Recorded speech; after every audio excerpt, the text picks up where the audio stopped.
Arestado ang mga magulang na nag-alok umano online ng kanilang anak para raw may pampuhunan sa street food business. Saksi, si Mark Salazar. Napaiyak na lang ang babae niya nang arestuhin siya at ang kasama niyang lalaki sa isang mall sa San Jose del Monte, Bulacan. Hinuli sila sa entrapment operation ng PNP Women and Children Protection Center. Ang dahilan, inilako umano nila online ang 12-day-old nilang anak sa halagang 27,500 pesos. May nahuli na couple. The biological mom is 22 years old and the father is 19 years old. Yung biological father is nag-aaral pa sa ngayon. Lumalabas sa investigasyon na ibinenta nila ang anak para makapagsimula umano ng street food business. Isinailalim ang sanggol sa health at medical examination at dinala na rin sa isang accredited child agency.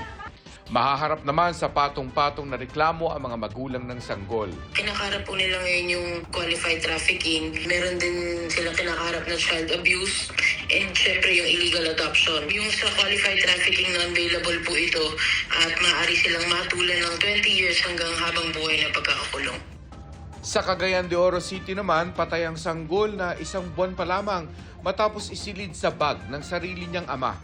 Ayon sa Cagayan de Oro City Police, hiniram ng 20 anyos na ama ang bata sa kanyang ina sa Misamis Oriental para sana ipakilala sa kanyang mga magulang. Wala na din siya nakontak mo itong nabalaka na ang hinahan mo itong nangayo na siya o assistant sa atong kapulisan. Dito, nakita maor kini ang bata nga nakasulod sa usa ka color blue nga bag o uban ang mga diaper o dito na suta nga patay na kini. Base sa investigasyon, pinatay ng suspect ang anak dahil natakot umano siyang malaman ng kanyang mga magulang na nakabuntis siya at patigilin siya sa pag-aaral.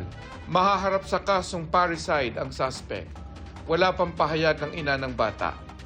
Para sa GMA Integrated News, ako si Mark Salazar, ang inyong saksi.